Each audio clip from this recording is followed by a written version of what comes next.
True Crime with Jess Rose. Hope you're all okay out there. For some reason, it's still only showing me half a screen. I'm not too sure why, so I'm missing half my screen. But I hope you're all okay out there. Them 2 days have gone quick. Don't cut off. I'm just going to have a chat with the guys in the live. I'm going to try and take the glare of this off my glasses. I'm just going to have a quick chat with the guys in the live, and then I'm going to start the story. Once I start, I don't start chopping and changing. So don't worry, I'm not going to be messing about with the story. So please just hang on 2 minutes, or you can fast forward. I'll wait for a couple of guys to come in, and then I'll start. If you'd like to join my Patreon, it's patreon.com/JessRose5472. Thank you so much. Hey sis, what a palaver. Hey Hayley, how are we all? YouTube's messing about again. I don't know what it's playing at. I really don't. I'm just fiddling with my light as well.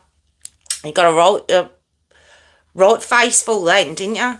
Yeah, I'm back. I'm back in my spot. I couldn't get on board with the other way. I couldn't do it. When I watched it back, I was like, I don't know. I don't know if I like that. So I'm back where I was, guys. Hey, Phil. How are you? Sorry I'm late. YouTube faffing about again. Messing about with all sorts in there. So every time I was doing it, it's not doing what I wanted. And I can only see half a screen. So I'm presuming it's okay your side, but from my side, I haven't even got Mick in the frame. Hey, Warwick, how are you? How's it going? I'm back, I know. I don't like change, you know I don't. I don't deal well with change very well. And when I watched it back, I was like, oh, I don't know if I like that. I don't know if I'm too sure about that. So I'm back in my spot. But I'm really not happy with the fact that I literally can only see half a screen. I want to press a button. And I don't know if I should. Shall I try it?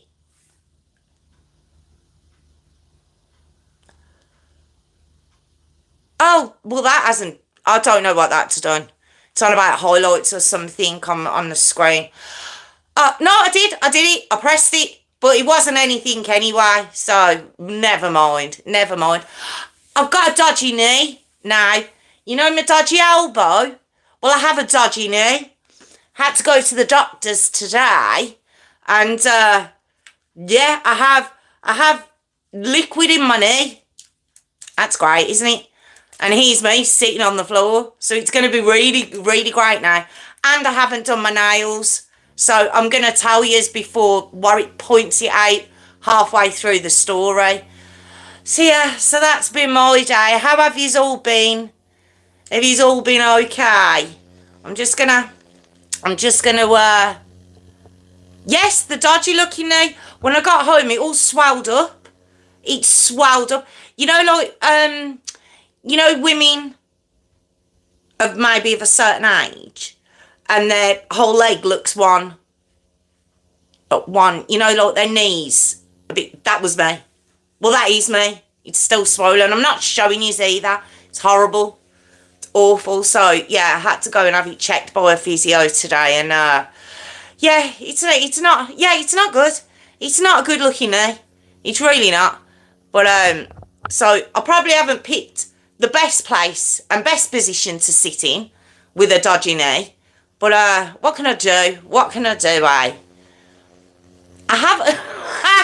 I do have a sausage leg.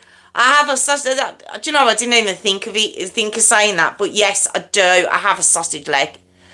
Oh dear. Right. Well, this is going to be quite a long one, guys. So I'm going to start very shortly. Because yeah, I don't think it'll be mega long. But I'm just clocking how far behind I am. So I'm going to start. No, I can't show you the sausage leg. I just can't. I've got leggings on, and that when you pull the legging up, it looks all more swollen. That's it. That's what I've got. Like in the pockets and behind the kneecap. I have that. I have that, which is very comfortable at the minute. So I'm going to be crawling as I try and stand back up, as if my back weren't bad enough. Let's throw the knee in. So, yeah, laugh it up, yous. Well, I think it's only Tiffany that's laughing. How are you, Jilly, anyway? How are you? I was just saying I want Mick in the frame. I like Mick there. There he is. Mick's back. There we go. Right. Jess, I've been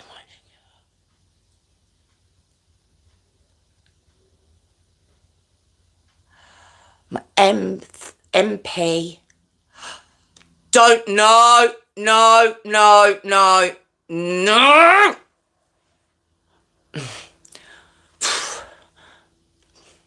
Don't get me started. Don't get me started on that woman, Warwick. Me and that woman have history. I'm just going to say that. So no, I don't. There's no comparison. It could be a Brummy thing, but there is no comparison between us whatsoever. Just the name. That's the only comparison. God, I was going. Oh, yeah. History with this one. I'm going to calm down now. But yes, sore subject. That one is not a fan. I think I just got really loud probably as well, didn't I? Not a fan of that lady, for want of a better word. But anyway, on another subject. Oh, God. I think that's the first time yous have ever seen that side come out. I always keep her very controlled, but I went to blow and I didn't. I kept her very controlled then, which I'm very proud of myself at. I thought I'd got the reflection under. 1 second, guys. Right. Is that a bit better? Yeah, there we go. That's the better name for her. But I'm not going to say it myself because I'm on here. But yeah, you nearly saw a different side then, guys. But I held it in control. So, on that note, anyway. But why are you watching her anyway? The God. Ugh. Oh, God. Oh, I got all red. Look how red I am. Oh, let's calm her down a little bit before we start. Let's calm her back down a little bit. Let's get that back into control before we start again. Yeah, the messing of the hair is simply because I'm looking at myself. So I see things that I'm not liking. So I fiddle. If I weren't looking at myself, I wouldn't mess with my hair as much. You did get me. Almost. Not quite. It wasn't full-blown blow, but it's very close. 5 years. Actually, next month will be my 6 years on here. So no one sees Tiffany, but now you're seeing Jessica. Oh, yes. Not quite. She didn't quite come out. I kept her under control. But, yeah, next month, 6 years I've been doing this. I only realised the other day, I thought it was 5. 6 years. So, okay. Right, let's do the, I'm going to, he's been watching, great, I can't say, Tiffany can put it in the notes, in the comments, I can't say it on air.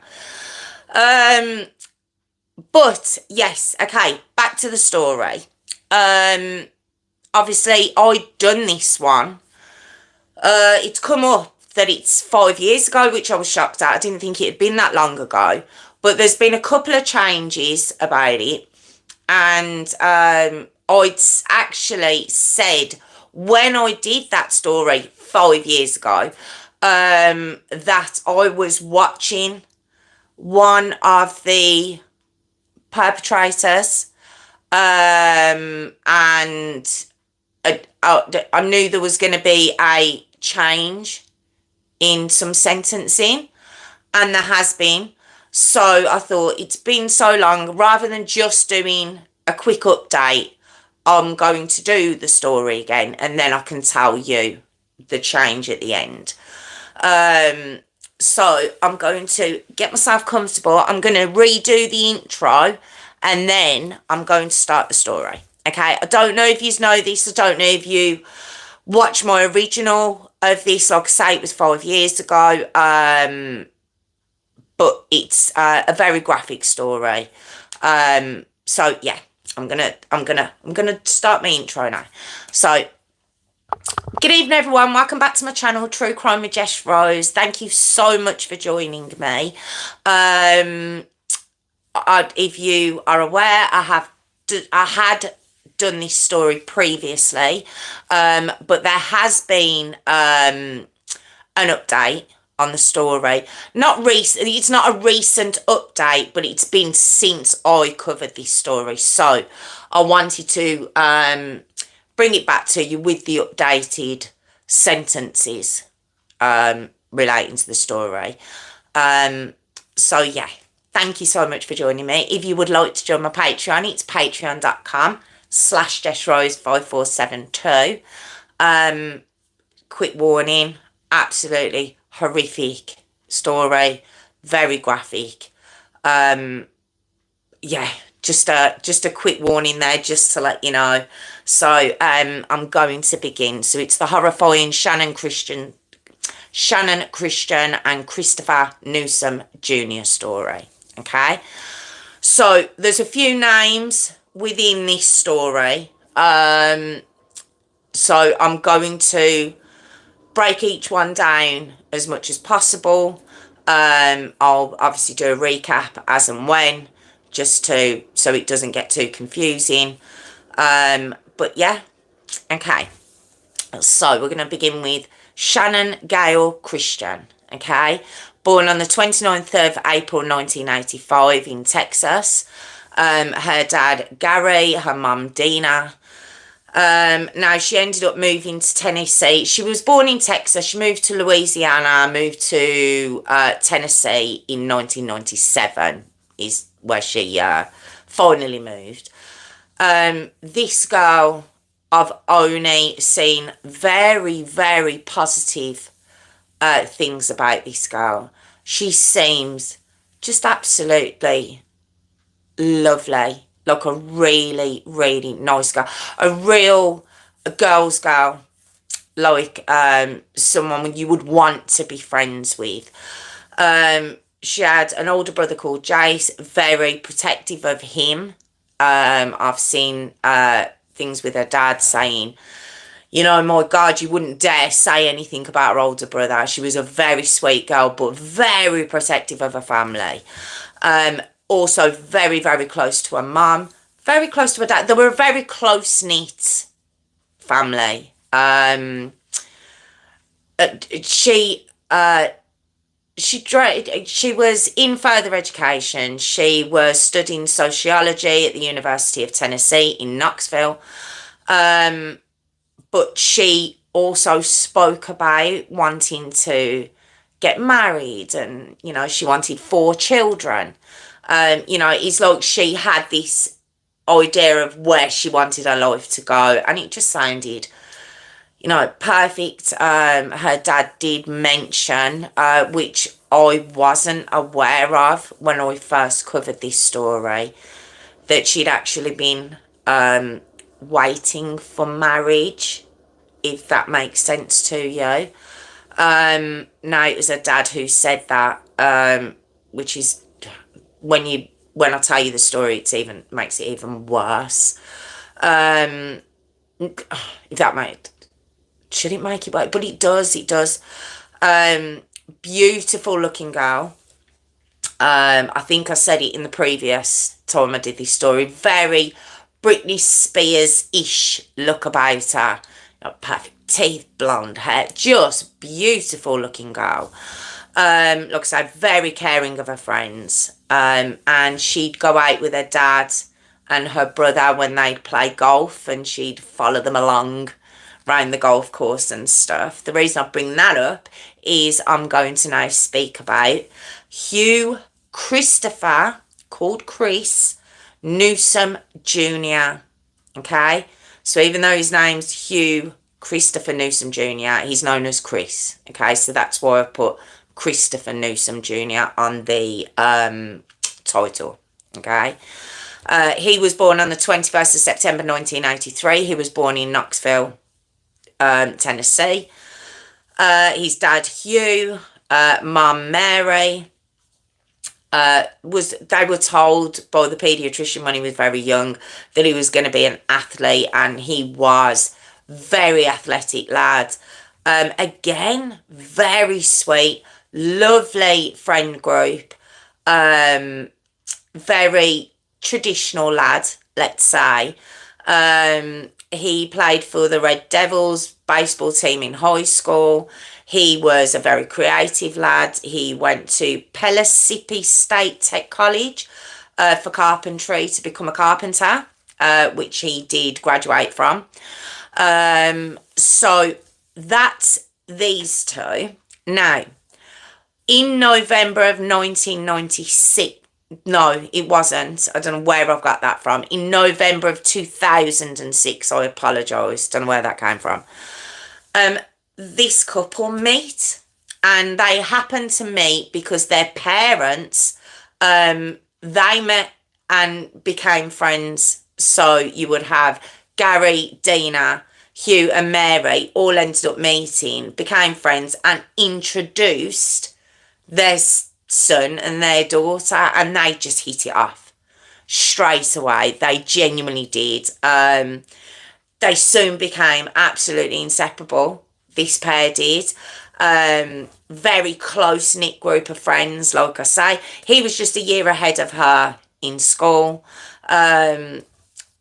Very quickly they'd speak of marriage and kids, and the reason I brought up Channon going to watch her brother and her brother and her dad playing golf is because Chris, remember I said very sporty guy, he enjoyed playing golf, so she would, because of her knowledge of the game, she would go and play golf with him, and that's how they'd spend some of their days together.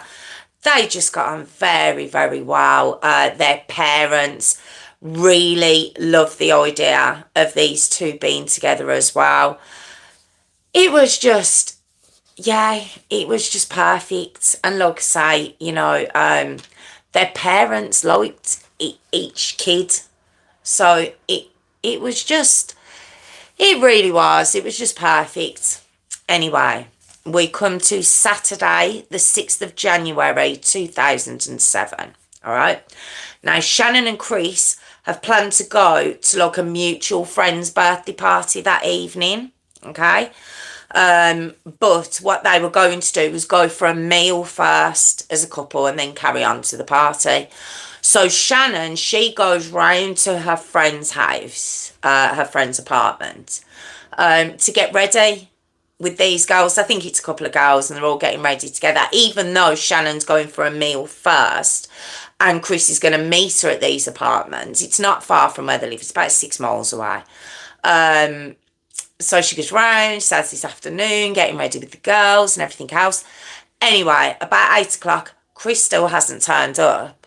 She's not happy. Her friends leave to go to the party, so Shannon's there waiting, like, where is he? He's knocking the plans back a little bit, you know, the time's getting on.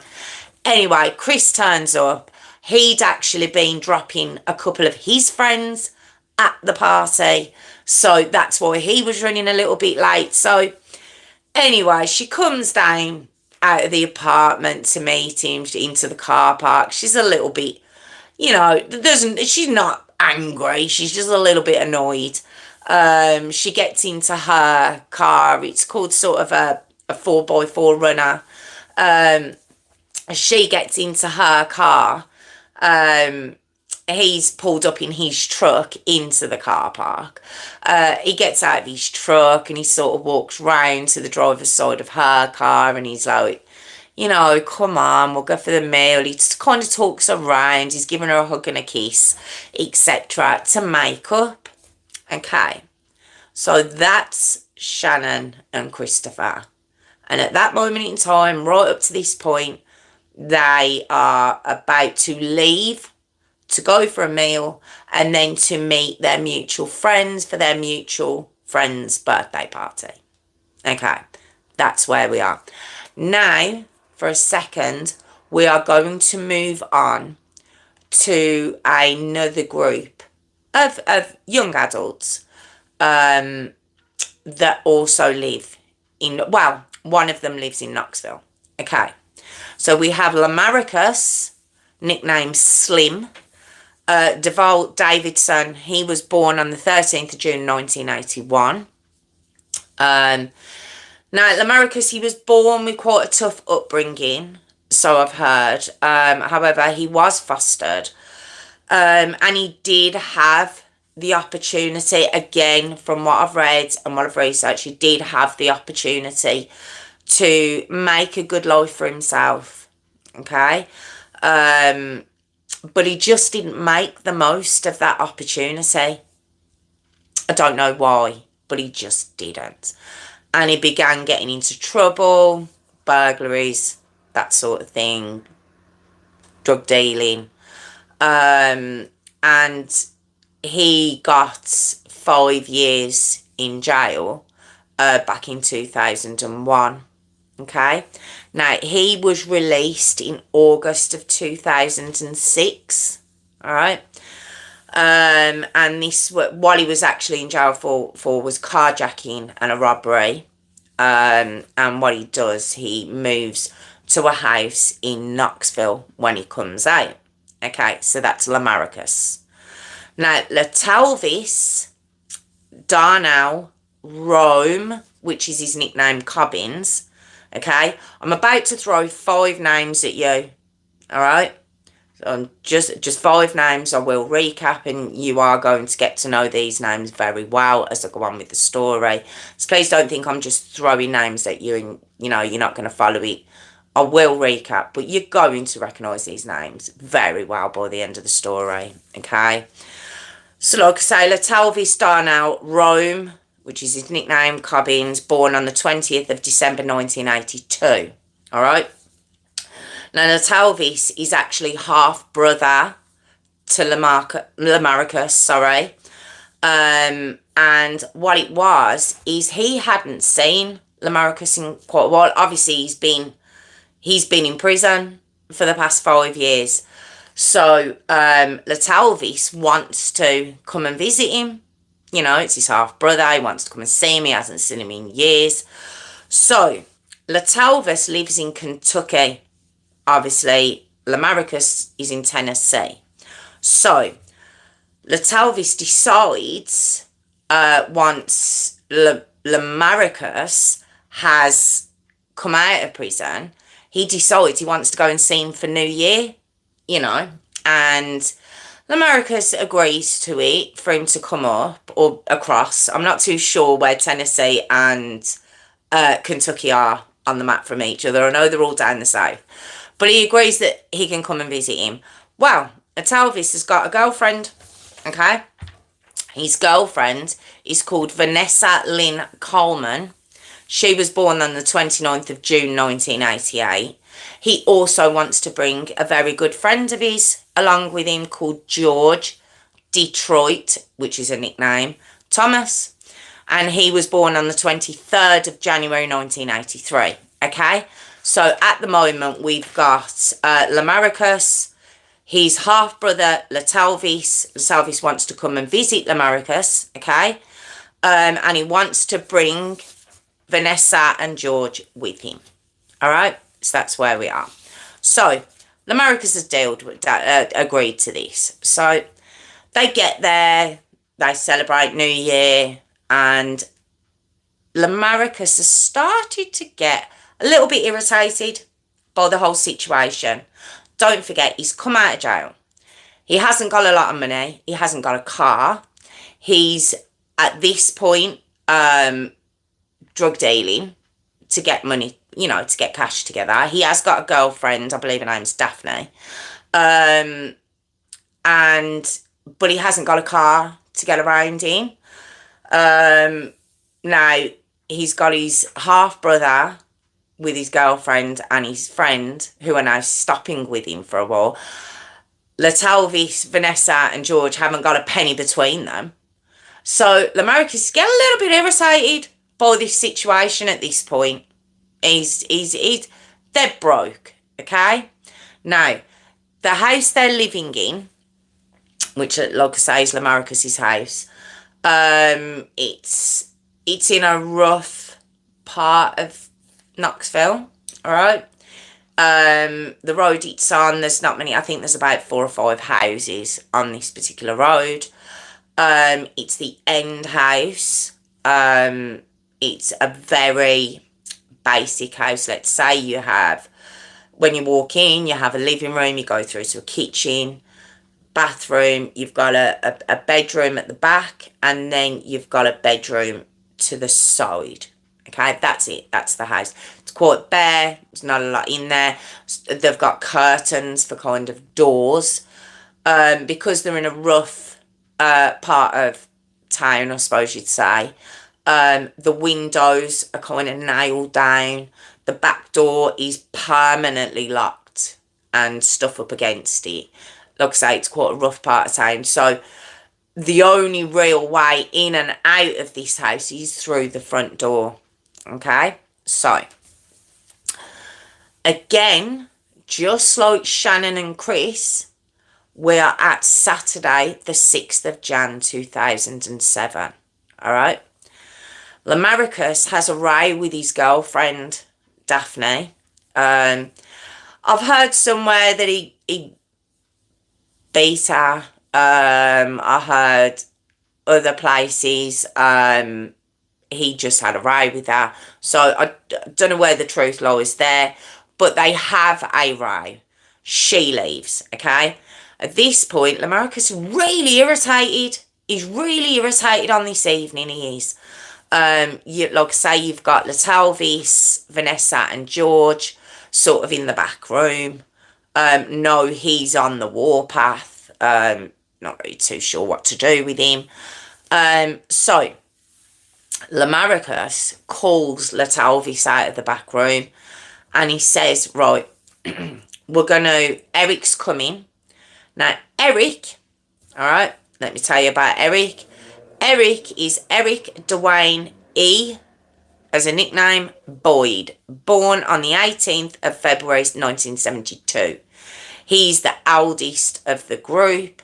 They are the 5 names that I said I would say to you at the beginning. Okay, and you'll hear those names, quite a bit throughout the story. So, Lamarcus tells Latalvis, look, Eric's going to come along. I want to go and see this girl to get some drugs off her. I want you to come with me. And Latalvis like, are you crazy? Vanessa's in the back. She's not going to like that. And he says, don't worry about it. It's fine. I'll tell her we're just going to the shop. It's fine. So Latalvis is like, right, okay, fine. I'll come with you. So as Latalvis walks outside the house with Lamarcus, he sees Eric parked in his car, a few doors down. So they get into the car and Lamarcus hands Latalvis. This isn't really relevant, but it was in the trial, so I will bring it up. He hands Latalvis a wet blunt. Now, got to admit, didn't know what it was before this story. I will tell you that. I knew what a blunt was, but I didn't know what a wet blunt was. So, a wet blunt is where the blunt is, embalming fluid is put over the weed or the blunt. Not too sure, don't know. But apparently it's very different to normal weed. Latalvi said he'd never done this before. He didn't know that's what he was smoking at the time. He knew it tasted differently. This is in the car on the way to this girl's house. Yes, I've got my two fingers up. And he said it tasted funny, but Lamarica's just told him to shut up and smoke it. So the three of them are in the car smoking this wet blunt on the way to this girl's house. This is Latalvis's, it's Latalvis that is telling us this information, okay? So, anyway, we go back to, now George and Vanessa are left back at the house. I'll just say that in case you're wondering what happened with them two. George and Vanessa. George is Latalvis's friend, Vanessa is his girlfriend. They're left back at the house, all right? So, back to Channon and Chris. Remember, they're in the car park of her friend's apartments. She was a bit annoyed at him for coming late. He sort of gone round and he seemed like he was quite a charming lad, and he sort of gone up to the door, or the driver's door, and he's talking around a little bit. He's giving her a bit of a kiss and a cuddle. They don't hear a car pull in to the car park. Okay? Now, the car that pulls into the car park is Latalvis, Lamaricus, and Eric. Okay? Now, Latalvis's course of events. I don't think course is the right word, that's why I didn't say earlier, but Latalvis's version of events was they'd driven around a couple of times and he was like, I thought we were going to this girl's house. And Eric turned around, he says, oh, I haven't been here in a while. I can't remember where she lives. Sort of fobbed him off a little bit. Anyway, Latalvis says that they pull in to the car park. They pull into the car park. And Eric and Lamaricus jump out of the car. Now, Channon and Christopher, because they're in their little moment, they don't notice this situation going on behind them. Not until they have Lamaricus and Eric right beside them. Now, Shannon's sat in the driver's seat. Chris is just outside her window. And Lamaricus and Eric sort of come round them. Okay? Now, Chris is a big lad. He's a big, tall, strapping lad. He is. Shannon's a diddy little thing. She's a dinky little thing. But Lamaricus and Eric are also big lads. They are. And they want Shannon's car. It's a carjacking. That's what's happening. But the problem is a car pulls in to the car park that's nothing to do with the situation at all. Now, Lamaricus and Eric get a little bit spooked. Don't forget, Lamaricus has only just come out of prison for carjacking. He's just done 5 years. So they kind of panic when this car pulls into the car park. Like I say, this car's got nothing to do with any of this situation.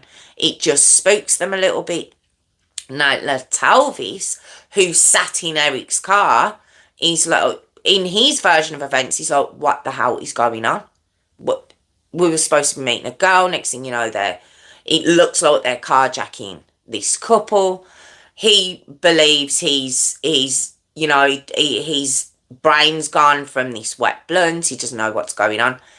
Anyway, when they get spooked by the car coming into the car park, Lamaricus and Eric push Chris back into Shannon's car.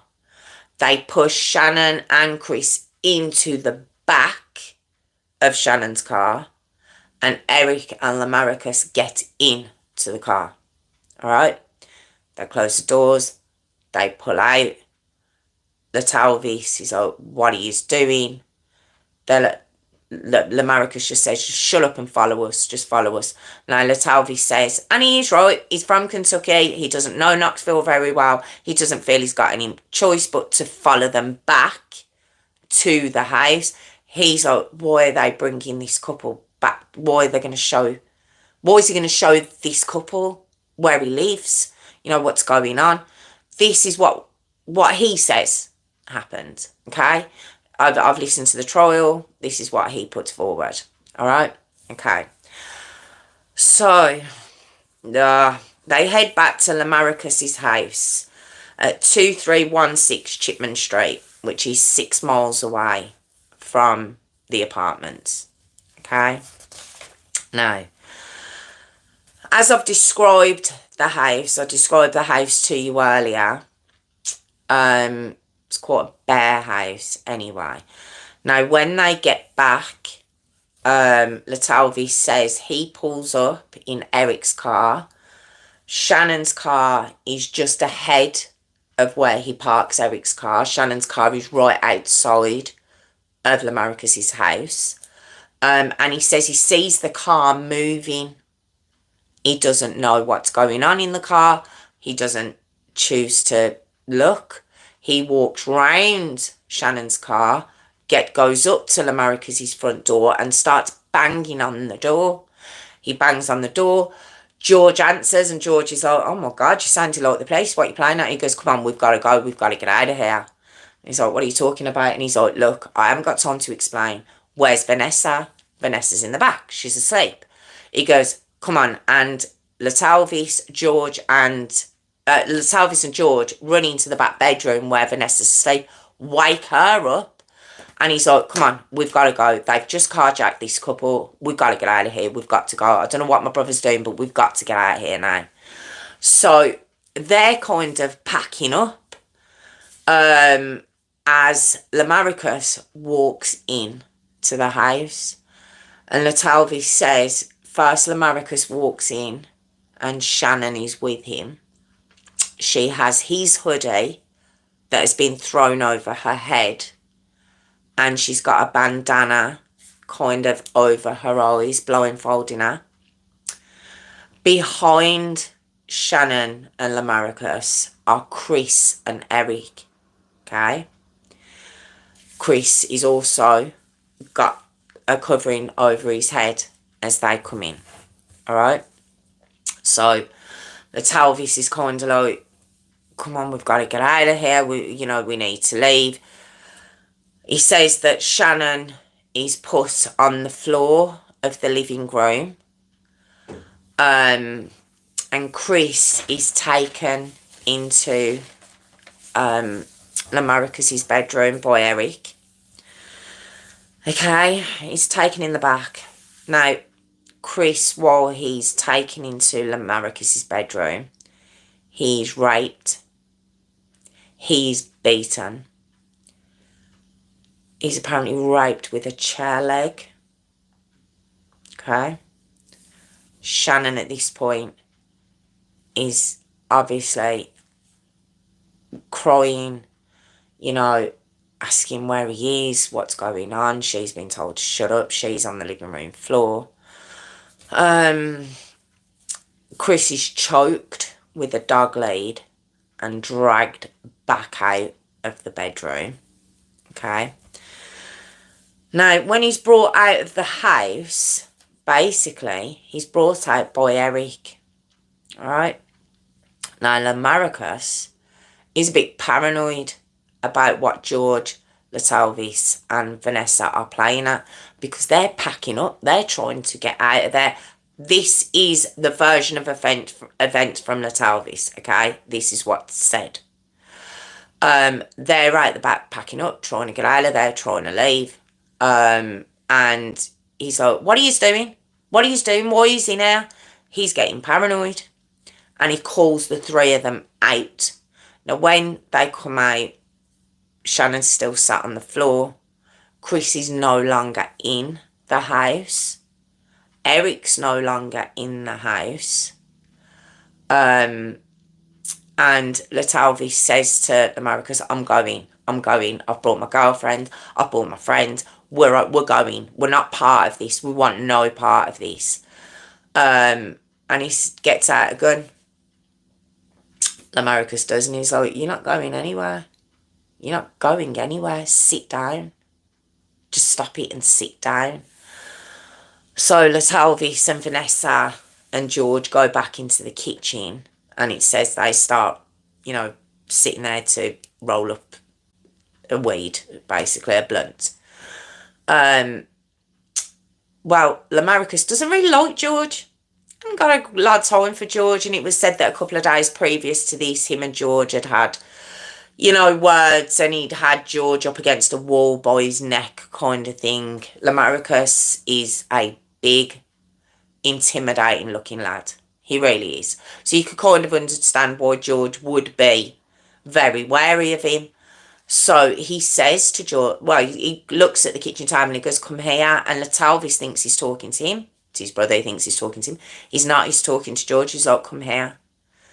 And George goes up and he goes, I want you to come and do something with me. I don't trust you. And if you want me to trust you, you're going to come with me now. And Latalvis is like, no, we're going. And he says, listen. And Latalvis is like, what are you going to do? You're going to shoot us? And he was like, well, I'll shoot her. I won't kill you, but I'll kill him. And I don't want to kill her, but I'll kill her as well. On about Vanessa. All right. So George, being quite scared, he leaves the property with Eric. Eric's just outside with Christopher. Okay. Just before he leaves, Lamarcus moves Channon into his bedroom. All right. So now Lamarcus, Eric, and George all leave the house with Chris. Don't forget, Chris has been raped. He's been beaten. He's been dragged with a dog lead. He has no shoes on. All he is actually wearing is a t-shirt and his boxer shorts at this point. He's got no shoes, got no socks on, and he's being dragged along the road. All right, that's what's happening to Christopher at this moment in time. Channon has been brought into Lamarcus's bedroom and she's been tied up. She's on an air mattress. She has arms above her head. She's been tied with a rope, and her hands are being weighed down by weights that are in a bag, so she can't lift her hands up. Her feet have been tied as well, and that's where she is. Okay, that's what's happening at this moment in time. So they bring Chris, they walk him or drag him, we don't know. There's a train tracks just up from the house. Remember I said the house is at the end of a road, it's like a dead end. It's the last house. And the train tracks is just up above it. It's not far at all from where the house is. But it'd be far if you've got no shoes and socks on, you're being dragged. You've just been sexually assaulted. And he's being dragged. And beaten, let's not forget that. So they bring him up to the train tracks. And first Lamarcus shoots him in the back. Then he shoots him in the neck. This would have paralysed Chris. But he's still alive. He's still alive. I can't even imagine what he must have been thinking. I just can't. I can't imagine what he must have been thinking. Judging on how I've heard he is as a person, I imagine that his thoughts were for Channon. What would be happening to her. And then realising that he's still alive, Lamarcus then shoots him, comes right up to his temple and shoots him in the head. That's not enough though. It's not enough. Apparently to get rid of any DNA that could possibly be on his body, they then pour petrol I think, over him, and they set him alight. Now, he was dead by this point, but they just had to desecrate his body, even just to cover their own tracks. apparently. And they leave him to burn on these train tracks. Okay.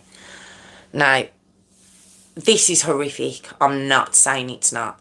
But not by any means, any stretch of the imagination. But what Channon was about to go through back at that house is just beyond horrific. Okay? Both of it's horrific. I don't know if I'm wording it right, but basically, like I say, Channon had been left in Lamarcus's bedroom when they left. Lamarcus, George and Eric left the house, okay? So, left in the house was Latalvis and Vanessa, okay? Latalvis is the half-brother, Vanessa is his girlfriend. So they're in the house, so Vanessa's starting to feel sick apparently, so she goes into the back bedroom. So Latalvis takes it upon himself to go in and check on Channon, apparently. He goes in there, he says she asks for a glass of water, he loosens the rope from the bag. He gives her a glass of water. She's no longer blindfolded, so she can see them all now. She's asking where Christopher is. She doesn't know what's just happened to Christopher, so she's just asking where he is, how he is. You know, are they going to let her go? And Latalvis is like, I don't know. She's saying to him, can you let me go? And he's like, look, I'm trapped here too. I'm just not tied up, which is sickening. And then apparently, remember I said this is his words. Apparently, Channon turned round and says, well, look, if you let me go, I'll give you oral sex. Let me go. I'll do that for you if you let me go. I think we know that's not true. But he proceeds to orally rape Channon. And then apparently he hears the toilet flush from Vanessa out in the house. And he panics, ties Channon back up and leaves the room. Apparently this is what happened. And then he says Lamarcus and George come back. Okay? So when they come back, George is looking sick, apparently. And Lamarcus goes into his bedroom. Alright? Now, while he's in there, Channon is, oh, this girl's raped over and over again. Every way you can imagine. I suppose I don't need to go into any more detail than that. Everywhere you can imagine, this girl was raped. Okay? She was beaten so badly, she had brain injuries. Her mouth was split. The membrane was torn on the top of your gum. Her mouth was split. It says her back was broken during this horrific ordeal she was being put through. Now, when Lamarcus comes out of the bedroom, at one point, Latalvis is like, right, we want to go. We're going to go. So, as Lamarcus says, okay, all right, and he says he's going to drop him at a friend of theirs or something, Eric apparently turns up. Eric comes into the house and he goes into Lamarcus's bedroom. Latalvis says that him, Lamarcus, Vanessa and George all leave. Lamarcus has said, I'm going to drop you somewhere. Anyway, he doesn't end up dropping them where he said he was, and he brings them back to the house. Eric has been there that whole time with Channon. They come back into the house. Lamarcus goes back into the bedroom as well. Eric leaves at various points. I mean, it's literally like a back and forth, and this poor girl is going through absolute hell in this bedroom. She had carpet burns all over her body. They raped her with objects as well. It wasn't just themselves. Vanessa,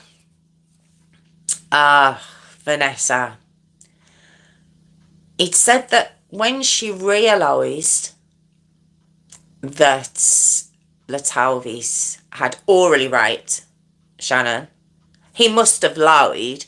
He must have said, oh no, she offered this to me if I let her go. But we know it wasn't that.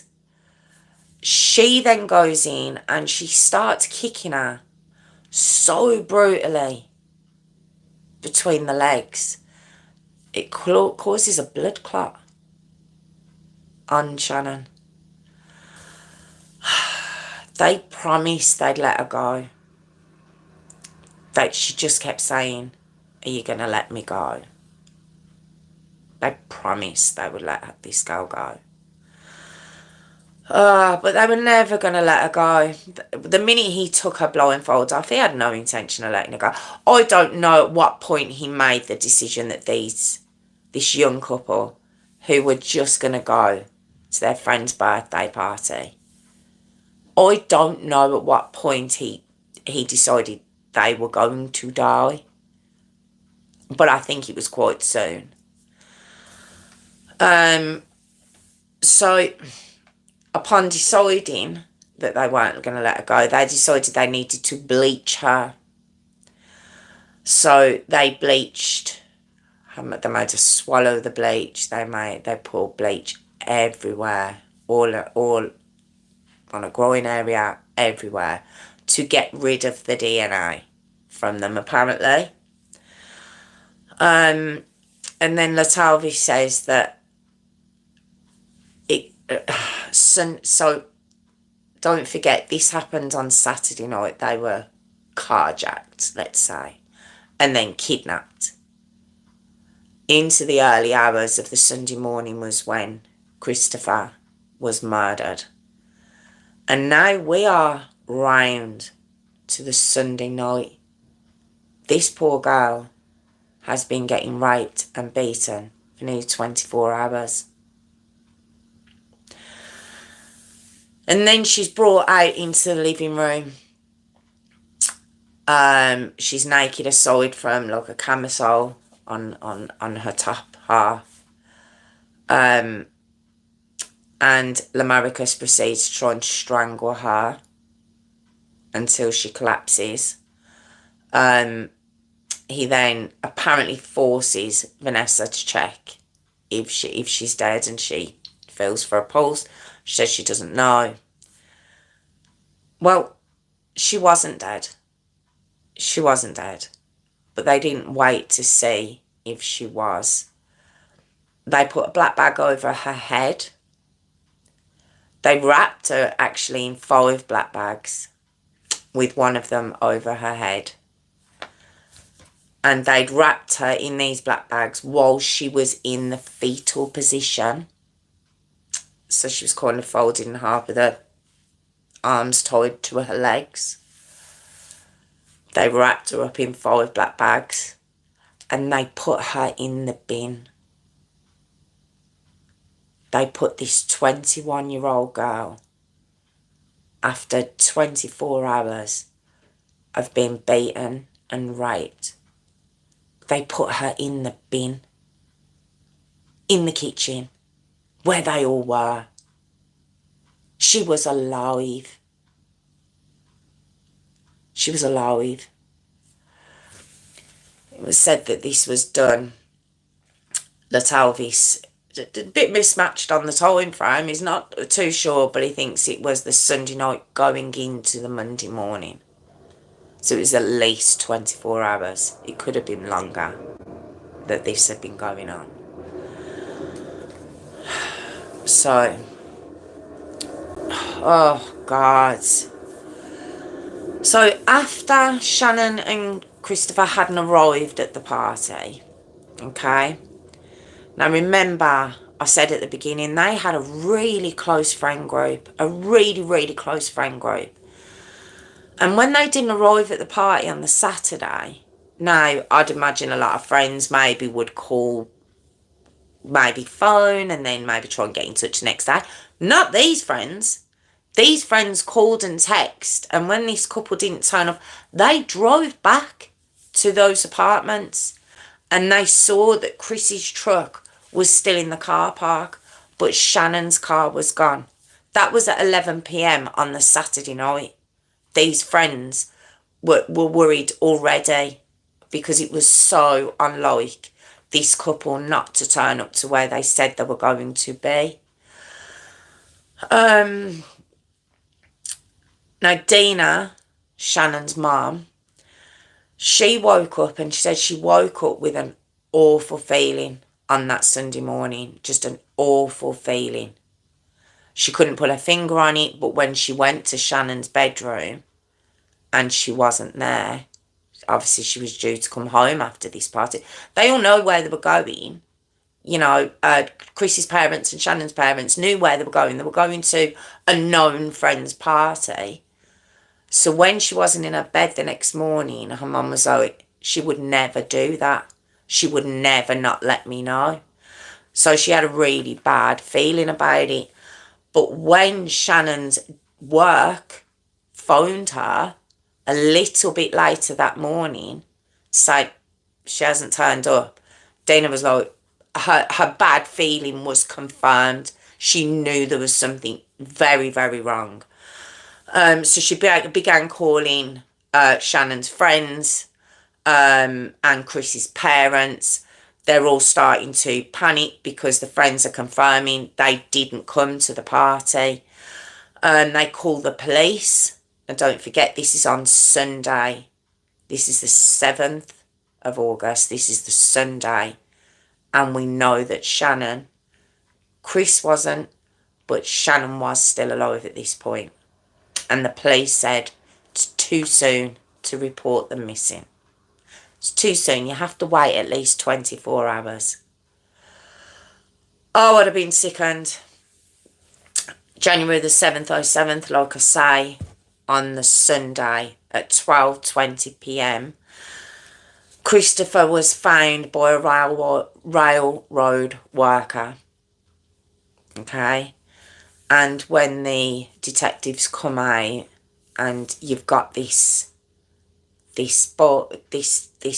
man, they don't know who he is, but this man burnt beyond recognition. The one thing that was very still noticeable about this man was he had these piercing blue eyes that really stood out to the detective. But of course he had no ID on him. He's taken away for autopsy. That's when they realised he'd been viciously sexually assaulted. Obviously shot 3 times and then burns. And they managed to ID him as Christopher Newsom Jr. Okay? So they advised Chris's parents. Of course, they let them know. He lets them know, of course, it was the blue eyes as well, that they weren't sure, but they believed it's a small town. He's known in Knoxville. January the 8th, 07 now. Okay. Now, this is the Monday. Alright, so they found Christopher on the Sunday. This is now the Monday. Shannon's friends and family had, even though they hadn't got any help from the police up until that point, they'd got in touch with her phone provider to see if they could tell them where her phone was last pinged. And they do. They find it, and their family and the friends fly round to Cherry Street, which is just round the corner from the Maricas' house. They find her 4x4 runner. They find it, they look in it, they know something's really gone wrong because there's mud everywhere in the car. They apparently, Channon, it was a new car. She kept it pristine. She was so proud of her car. There was mud everywhere. There was cigarettes in there. The dad was old. Neither of them smoke. They knew there was something really, really, really wrong. The police, obviously, after finding Christopher, come out. They check the car, and there's actually a letter in the car. And it's Lamarcus is his name and his address. I mean, I had to double check that a few times. I genuinely did, because I was like, you left an envelope with your name and address in the car of the people you've just killed. What? But fortunately, he was that stupid. And on, not only was his name and address on this letter, his fingerprint was as well. So, but obviously, like I say, the police know. Right? So on Tuesday, January the 9th, 2007, it leads to, obviously, Lamarcus's address. They get there, the police do, believing Channon could be in there. Oh, it's just so sad that they couldn't get there. Even 24 hours beforehand, she might have been alive. She might have still been alive. But when they get to the house, of course, there's no one there. Oh, they've all gone. LaTalvis, Vanessa and Georgia flew back to Kentucky. Eric has got Lamarcus and hid him in an abandoned building.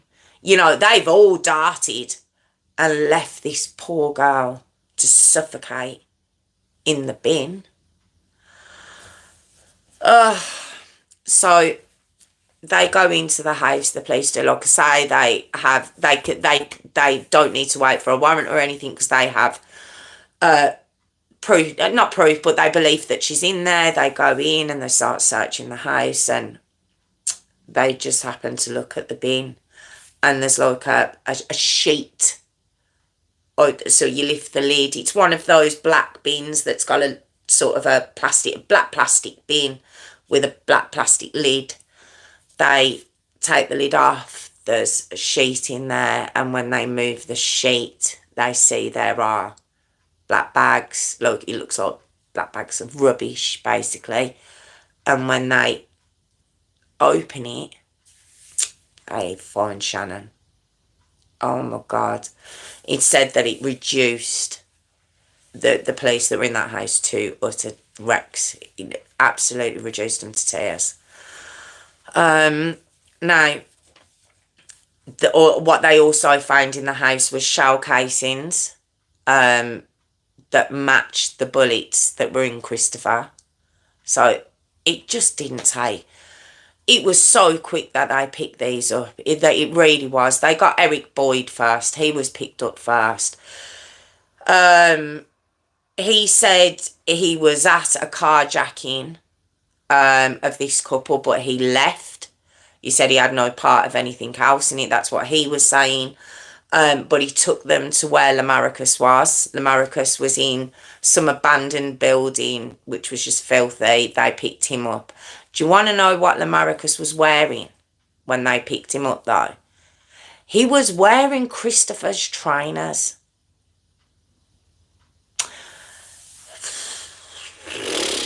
Oh, God.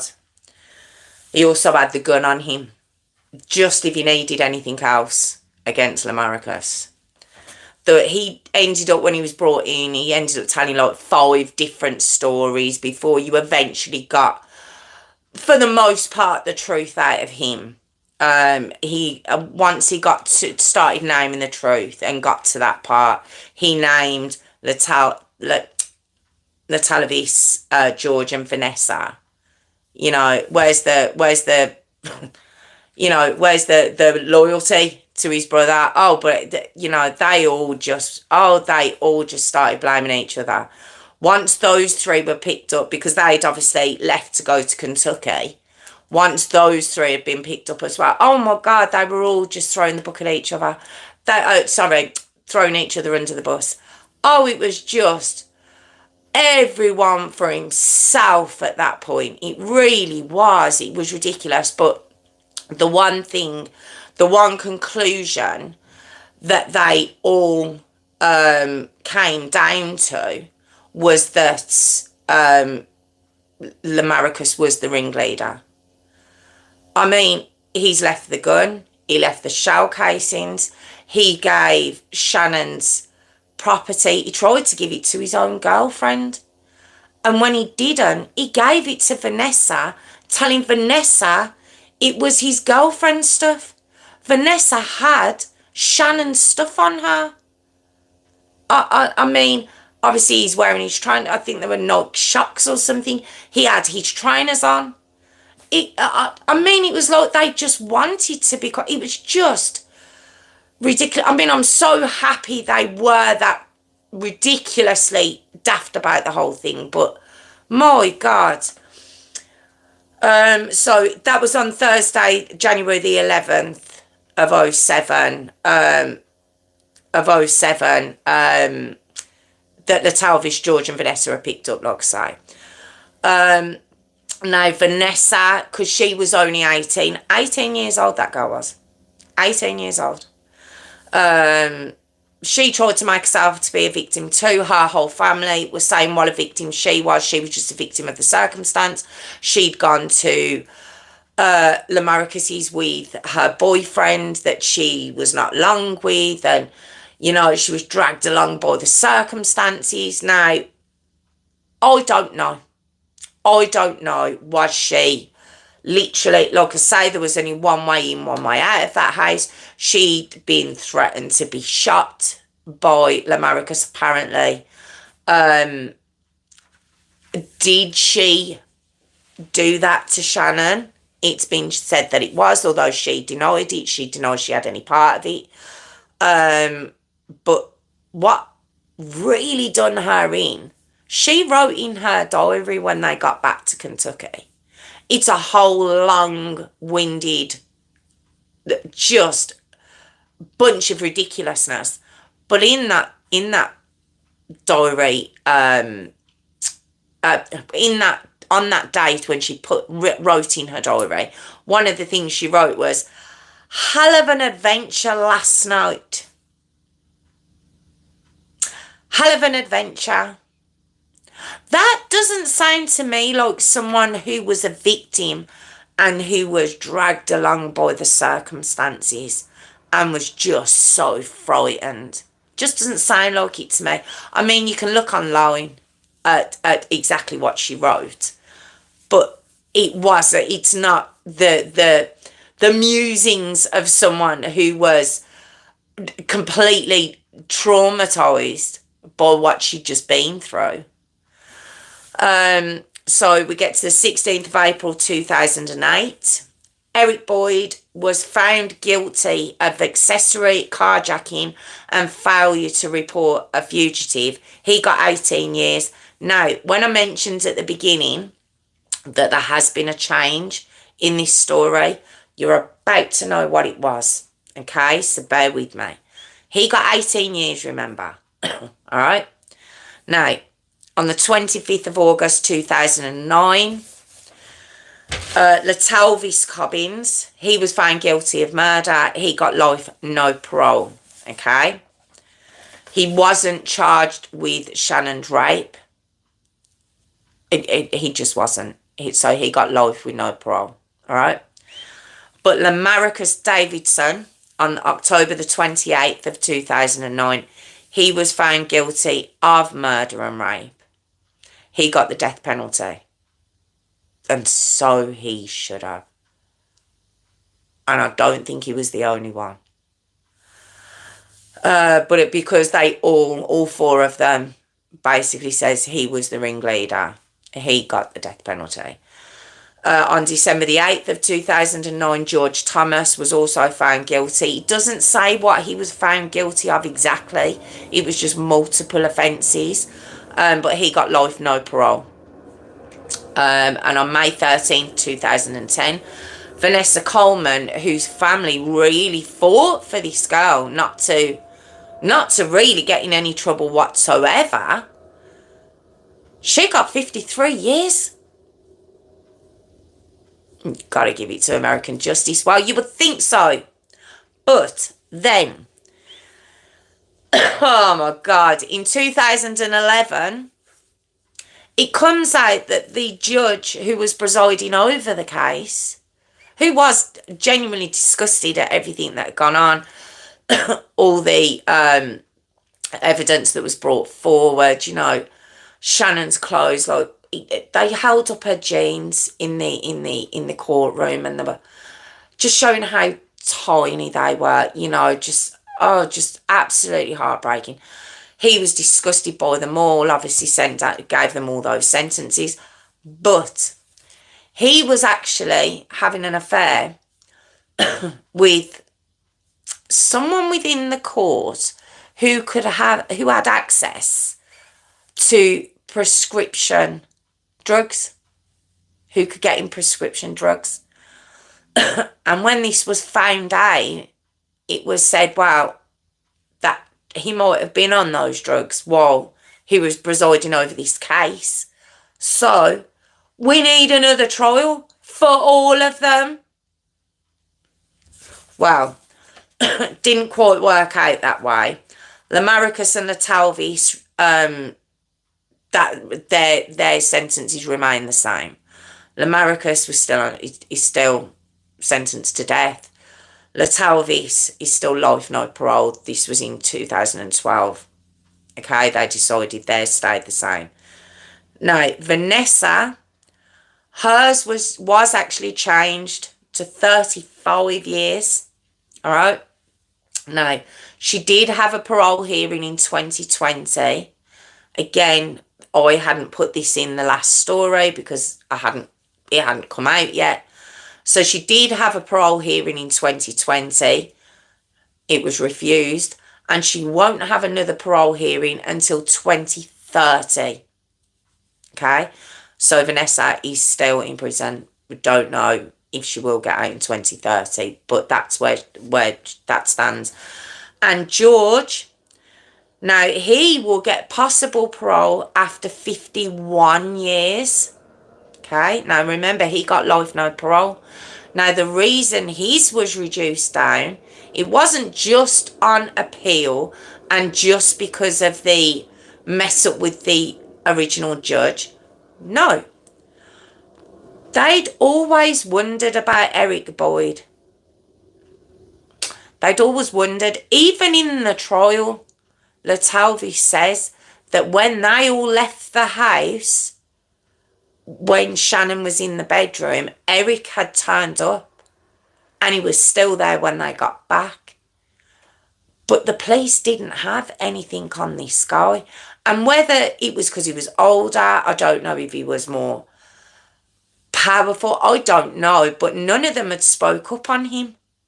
That's why he only got the 18 years originally.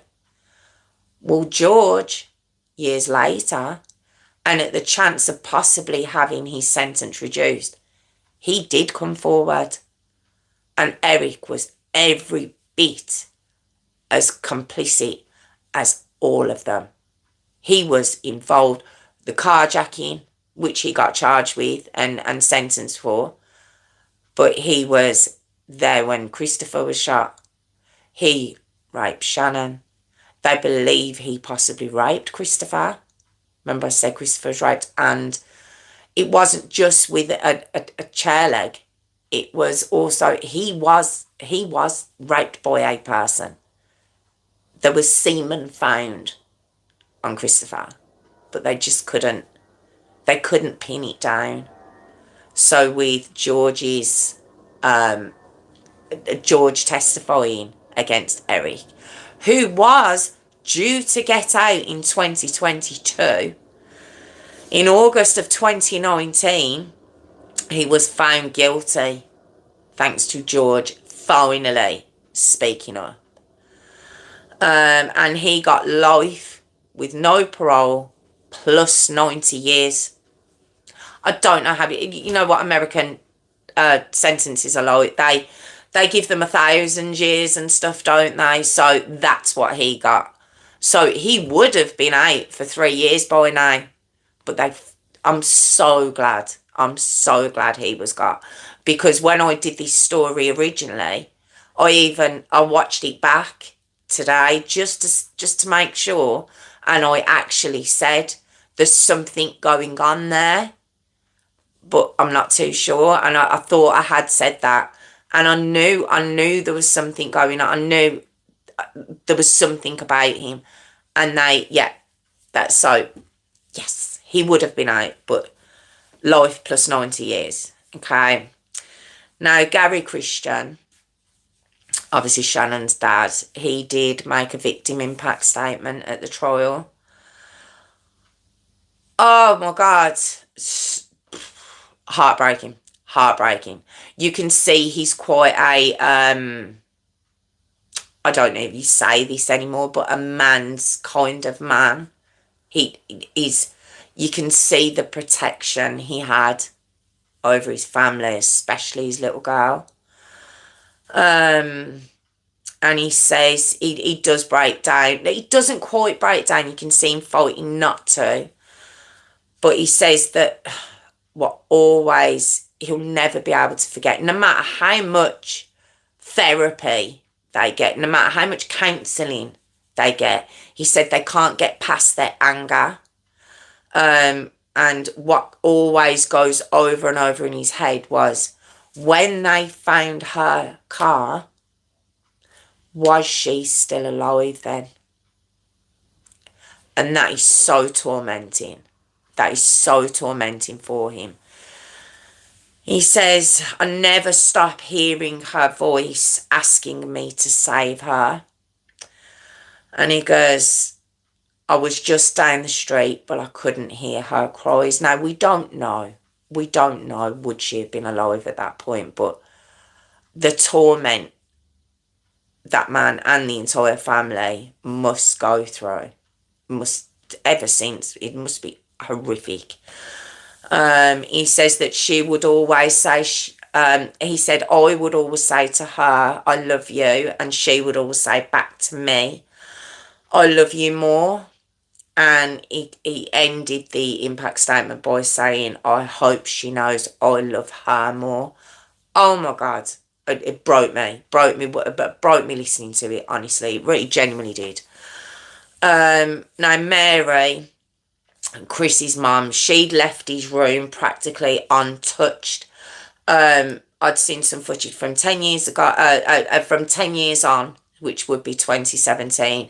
I saw it right up to 2019 that the room was still practically untouched. The friends that he had, and obviously Channon had too, remember I said they had a very close-knit group of friends, they had squares onto like a quilt that's been made for him, that's in his bedroom, of pictures of him and them, which I just think, oh my God. She says that the last laundry, the last wash that she'd done for him is still folded in the corner of his room. Like, no one's gone near that room since. She just cleans it. Just heartbreaking. Now, Dina had also left, Shannon's room untouched, like her college bag where she'd put it down on the Friday. Obviously, this happened on the Saturday. On the Friday, when she come home from college, she just kind of put her book bag down. That never got removed. They left that there. Now, Dina and Gary did divorce in 2016. So she said what broke her heart is obviously they've had to sell the house. So they can't keep her room the way it was when she died. So she said she wouldn't have the heart to pack it up, so their friends would have to help them, pack her stuff up for her. But the whole thing from beginning to end is just utterly heartbreaking. For what? Now, one thing I will say, with regards to this case, there was, at the time, I understand, I do understand.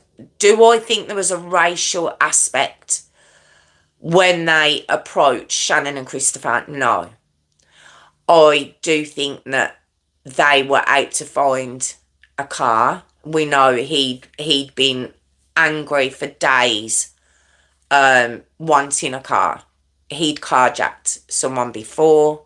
I think they could have been black, white, I've said it before, Asian, anybody. I don't think they were attacked for their race. I don't.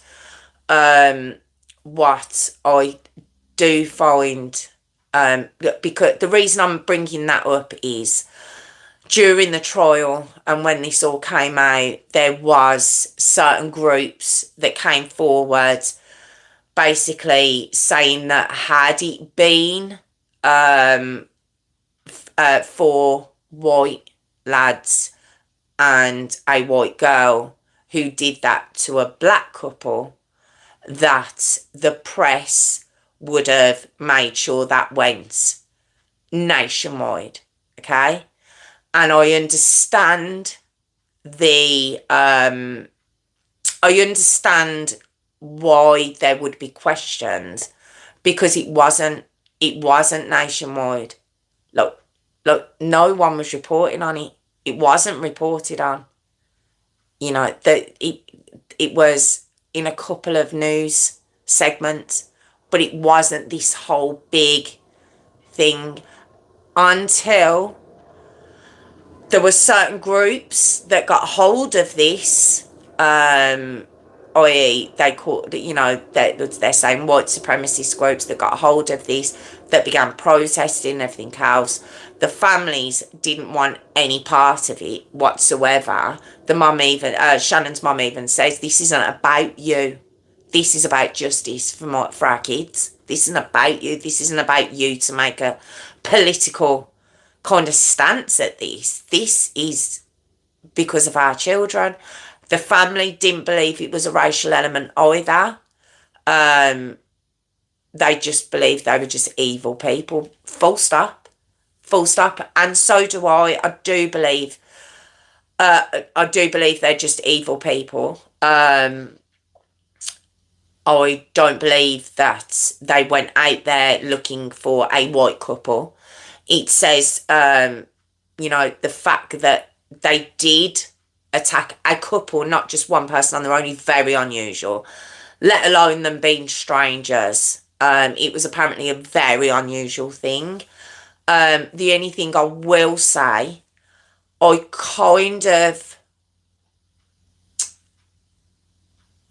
don't understand why it didn't get more coverage. Okay, so I understand the anger at that. I understand that, why there wasn't more said about it. I do. So, but yeah, there was that whole big thing made about it. I've only mentioned it at the very end, that I've seen different things where they've made much more of that, what I've just spoken about, much more of that. The fact that the white supremacist groups were protesting, you know, that's brought up a lot as some sort of, I don't know, some sort of kind of got you at the white supremacist groups kind of thing. I don't agree with that either. You know, white supremacist is used I didn't see. When I saw these protests, it looked like there was probably about 10, 15 people there. So I just don't know. I don't know. I don't think any of it should have been brought into it. At the same time, I do believe that the press, the news stations and everything else should have been a lot more on the ball and blew it up a lot bigger than it was at the time. But anyway, that was the horrifying Channon Christian and Christopher Newsom Jr. story. Oh, absolutely heartbreaking. Thank you so much for joining me. I'm here every Tuesday and Thursday at 8 p.m. It'd be lovely if you could subscribe or join us on the live. That'd be amazing too. But thank you so much. I really do appreciate it. And I'll be back next Tuesday. Thank you so much. How are we? Oh, God. Oh. No, I know. I know. There we go. Just, yeah, I left it there. What more can you say? What more can you say about it? It's just very, very sad. Very, very sad. But, yeah, I wanted to do it when I realised that fella,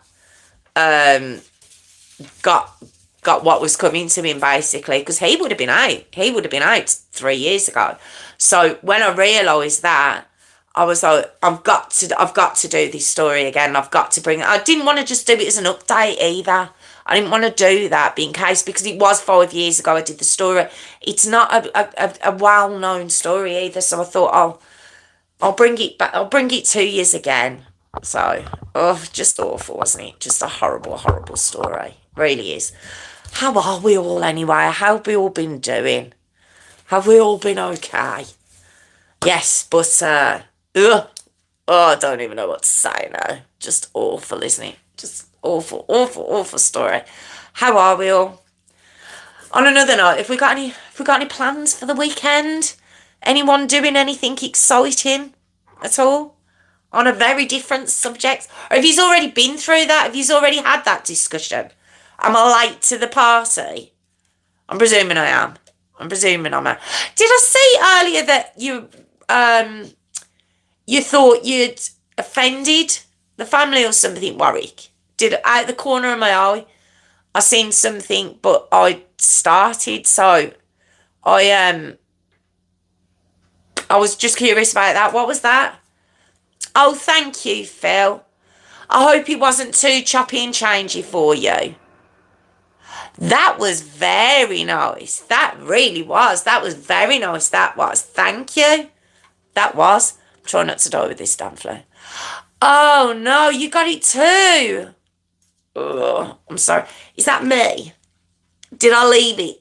Did I leave it behind?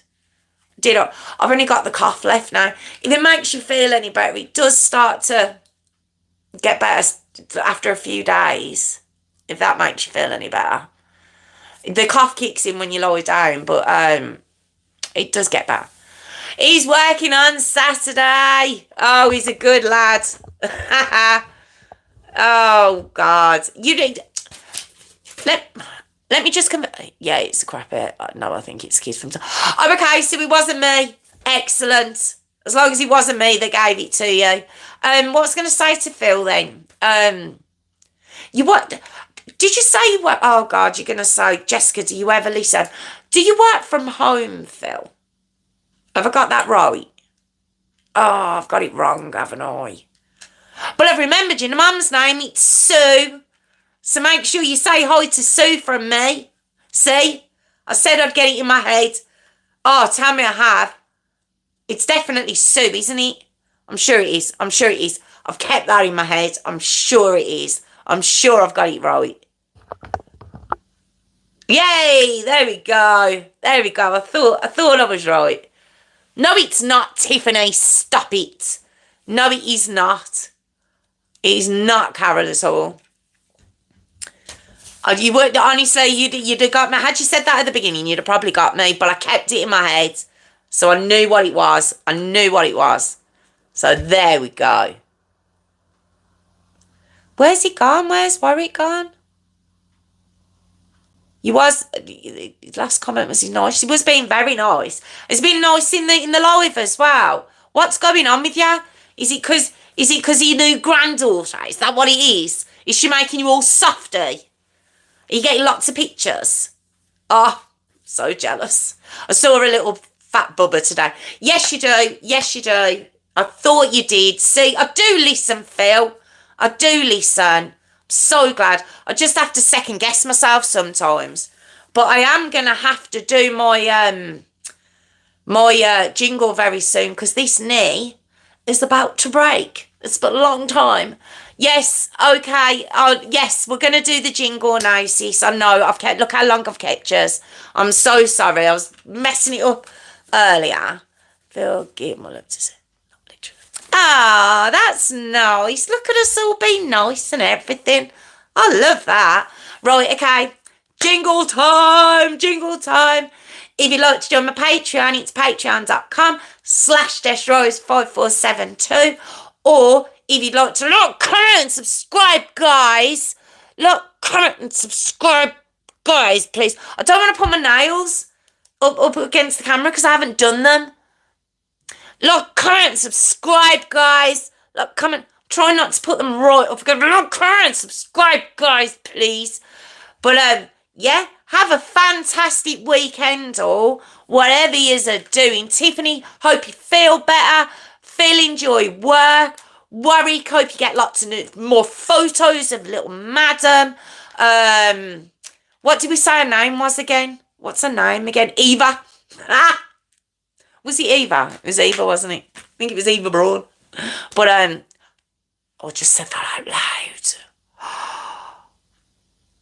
Oh, I've got to go. I don't even... Did the mic pick that up? I'll see you... I'll see you all next week. Oh, God. I'll see you all next week. Hope you have a fabulous weekend. Take care, all. Thank you to Phil and Warwick and Tiffany and Hayley. And... Oh, God, don't. I've cocked up. Warwick! And Jilly and Hayley and everyone and anyone who's joined. And I'm going now because I'm going to... Have a fabulous weekend. Like, comment, subscribe, guys. Look, comment, subscribe, guys.